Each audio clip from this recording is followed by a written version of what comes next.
아침에 눈을 뜨면 허리가 굳은 듯 꼿꼿하고 집 앞 계단 몇 층만 올라가도 숨이 턱 막혀 난간을 꽉 잡게 되시나요?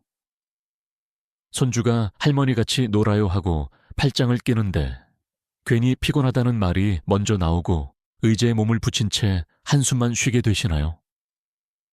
만약 그렇다면 지금부터 드릴 이야기가 당신의 다음 석 달을 바꿀지도 모릅니다.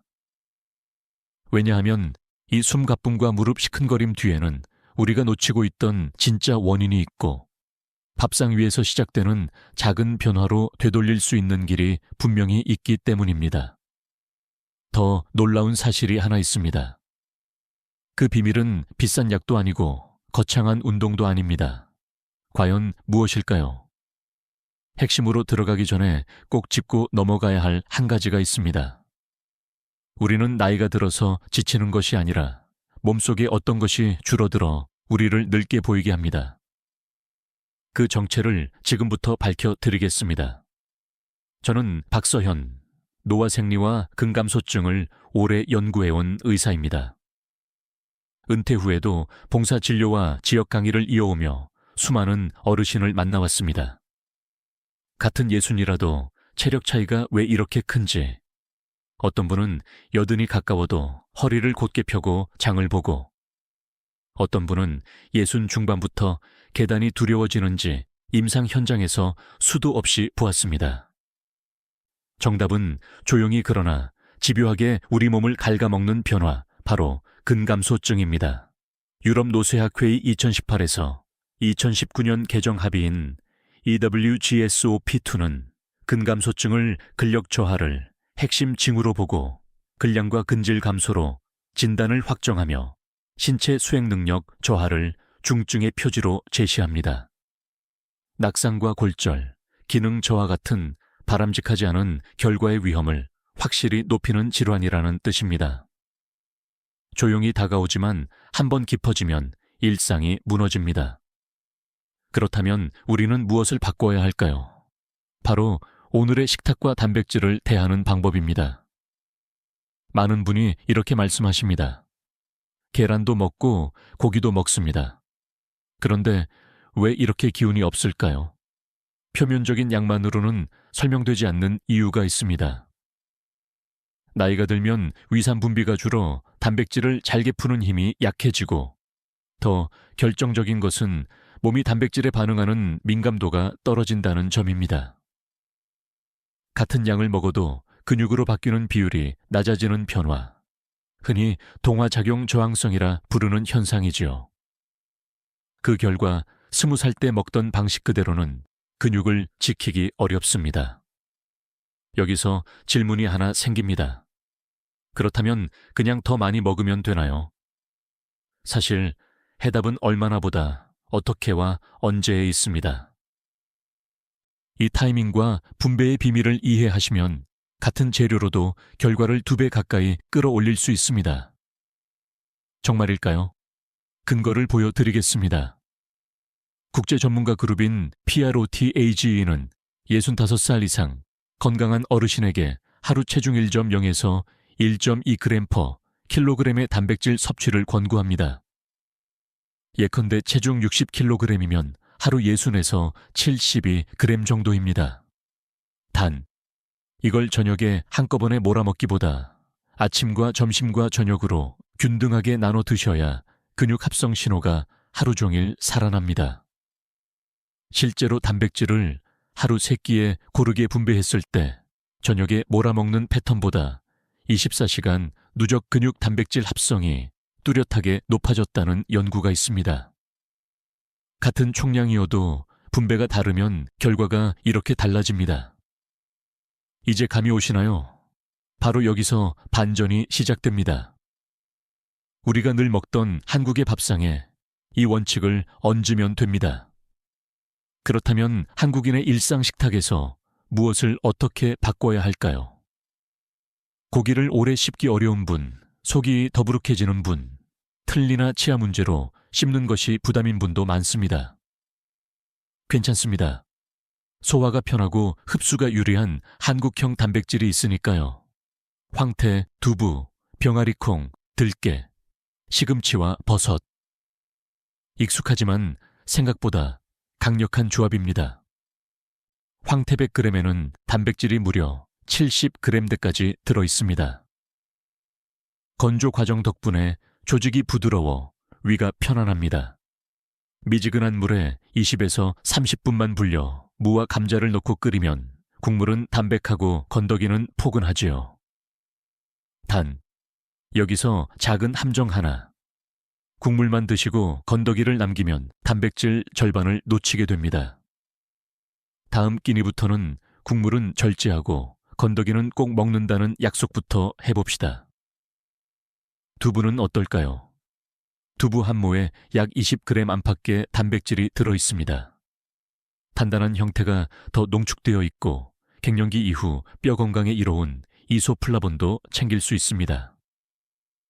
아침엔 따끈한 두부찜, 점심엔 두부조림을 김과 밥에 싸먹고 저녁엔 된장국에 큼직하게 넣어 식감을 살리면 소화가 편한 단백질 루틴이 완성됩니다. 병아리콩은 삶아두면 100g에 20g 안팎의 단백질과 든든한 식이섬유로 포만감과 배변 리듬을 도와줍니다. 한 번에 1kg을 사서 반나절 불린 뒤 푹 삶아 한 컵씩 소분해 냉동하면 샐러드나 나물 무침, 밥 지을 때 한 숟가락 곁들이기도 수월합니다. 들깨는 하루 한두 큰술만으로도 오메가3 지방산과 함께 소량의 단백질을 보태줍니다. 시금치와 버섯은 단백질 자체는 적지만 비타민 B군과 미네랄, 베타글루칸으로 단백질의 근육 변환 과정을 돕습니다. 여기까지 들으시면 이런 의문이 생깁니다. 정말 이렇게만 해도 계단에서 쉬던 숨이 바뀔까요? 잠깐 두 분의 이야기를 들려드리겠습니다. 첫 번째는 72 박모 어르신입니다. 아침은 식빵 한 장과 커피, 점심은 칼국수, 저녁은 밥과 국. 겉보기에 잘 드셨지만 실제 계산을 해보니 하루 단백질이 25g도 채 안 됐습니다. 무엇을 바꿨느냐고요? 아주 단순했습니다. 아침을 황태 미역국과 두부찜, 병아리콩 한 숟가락으로 재구성했습니다. 점심은 시금치나물을 들기름 한 방울로 버무리고 현미밥과 청국장을 곁들였습니다. 저녁은 표고버섯 볶음과 두부조림, 보리밥 반 공기, 각 끼니에 20에서 30g, 하루 총 65에서 70g 언저리의 단백질을 분비한 것이 전부였습니다. 3주 후 동네 약수터 오르막에서 쉬는 횟수가 반으로 줄었고 8주 후에는 집계단을 쉬지 않고 오르는 날이 더 많아졌습니다. 특별한 운동을 하지 않았는데도 말이죠. 정작 본인은 이렇게 표현했습니다. 배가 편안해요. 속이 가볍고 오후가 안 졸려요. 여기서 우리가 배울 수 있는 건 근육은 나이를 탓하지 않는다는 사실입니다. 재료와 타이밍만 맞추면 반응합니다. 두 번째는 68 정순자 어르신 이야기입니다. 무릎 주변 근육이 빠져 걷는 속도가 느려지고 손주와 공원에서 뛰는 일이 버거웠습니다. 치료실에서 저는 한 숟가락의 습관을 제안했습니다. 밥을 지을 때 병아리콩 한 숟갈을 섞고 반찬으로는 두부와 시금치를 기본 축으로 두며 국이 있는 날엔 건더기를 먼저 드시고 국물은 반만. 여기에 커피 타이밍을 바꿨습니다.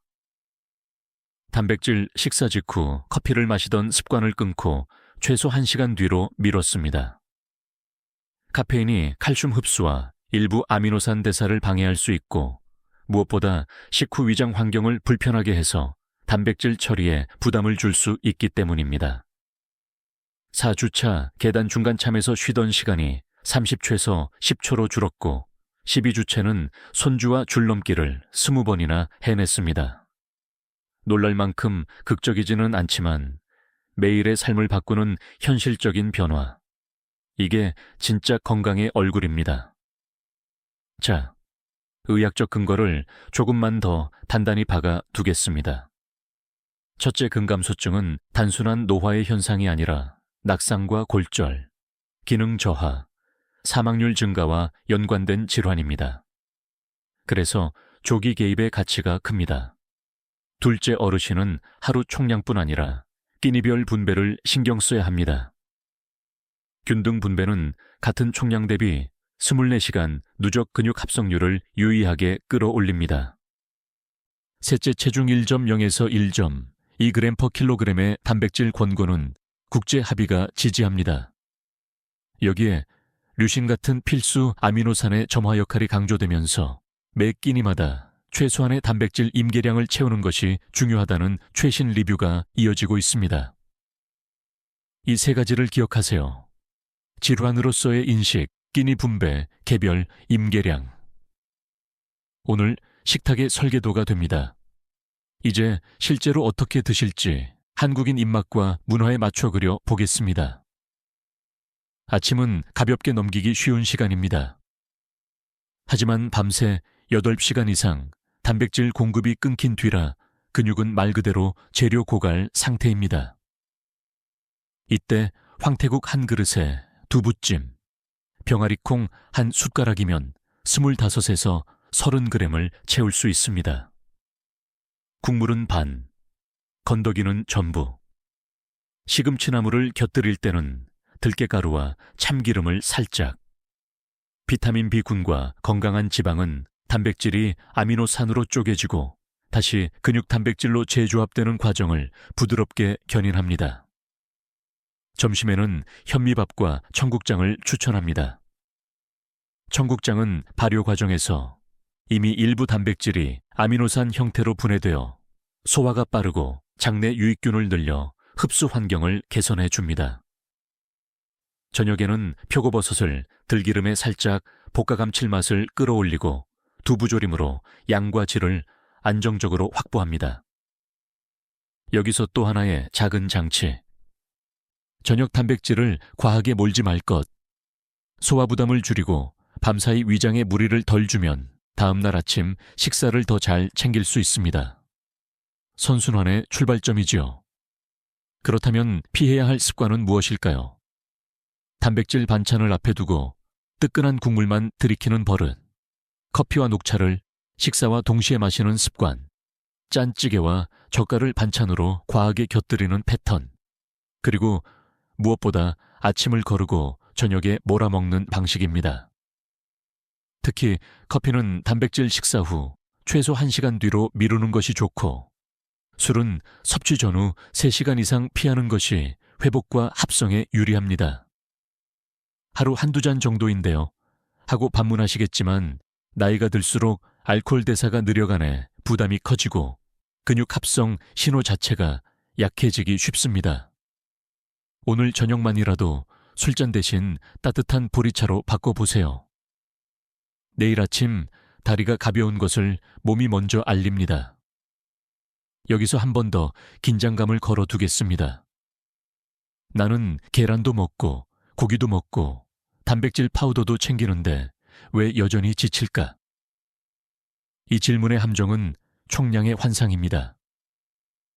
총량을 늘려도 끼니 간 균형이 깨지면 근육은 지금은 합성 모드가 아니야 라고 느낍니다. 마치 일할 준비가 안 된 공장에 원료만 잔뜩 가져다 놓는 격이지요. 그래서 아침 20에서 30g, 점심 20에서 30g, 저녁 20g 안팎의 분배를 우선 설계해야 합니다.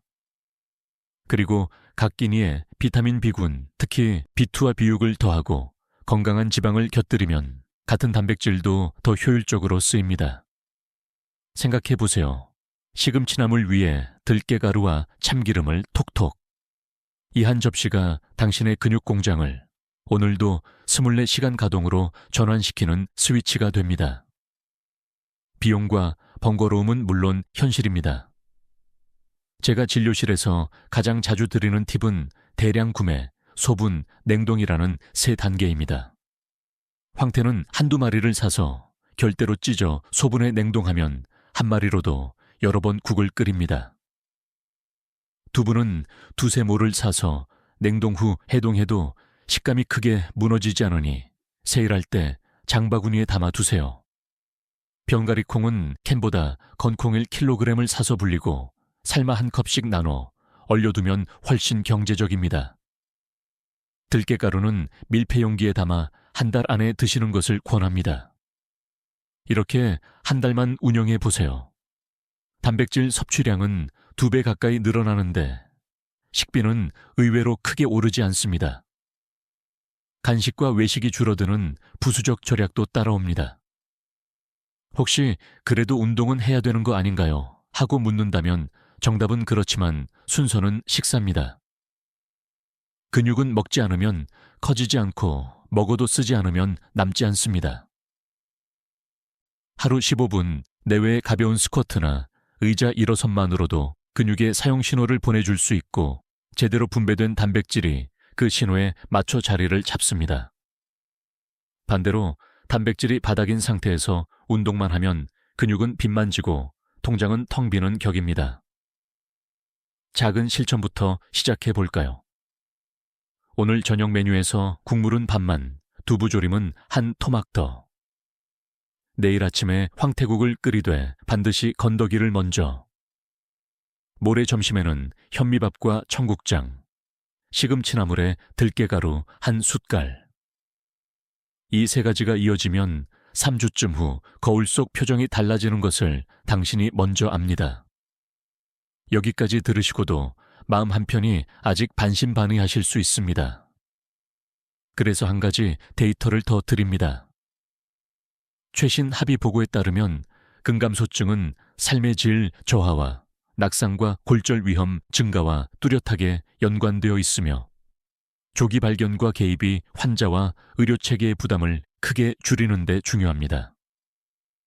언젠가 챙겨야지가 아니라 오늘부터 챙기면 내일이 달라진다는 뜻입니다. 그리고 오늘은 늘 우리가 붙잡을 수 있는 유일한 시간입니다. 이제 마지막으로 내일 아침에 당신을 상상해 보세요.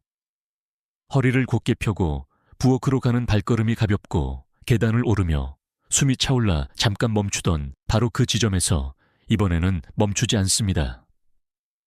문득 손주가 할머니 공원 갈래요? 하고 묻습니다. 예전 같으면 달력부터 찾았겠지만 오늘은 미소로 대답합니다. 지금 가자. 이 장면은 멀리 있지 않습니다. 황태 한 줄, 두부 반모, 병아리콩 한 숟가락, 시금치 한 줌, 들깨 한 스푼. 이 소박한 선택이 근육을 지키고 면역을 돕고 다음 10년의 몸을 설계합니다. 이 이야기의 목적은 단 하나입니다. 당신이 지금 여기에서 한 가지라도 바꾸도록 돕는 것. 의자에서 일어나 부엌으로 가서 냄비에 물을 올리고 건더기를 먼저 담는 그 순간 근육은 이미 대답하기 시작합니다. 이 내용이 도움이 되셨다면 구독과 좋아요, 알림 설정으로 다음 이야기도 함께 해주세요. 그리고 댓글로 알려주세요. 오늘 저는 무엇을 바꿨습니다. 그 한 줄이 누군가의 내일을 바꿀 수 있습니다. 마지막으로 꼭 기억하세요. 이 영상은 교육을 위한 내용입니다. 개인의 병력과 복용약과 신장 기능 등에 따라 단백질 목표치는 달라질 수 있으니 만성질환이 있으시다면 주치의와 상의해 본인에게 맞는 섭취량과 식단을 조정해 주세요. 하지만 한 가지는 분명합니다. 근육은 나이를 탓하지 않습니다. 우리가 오늘 제대로 먹고 조금이라도 움직이면 몸은 반드시 응답합니다.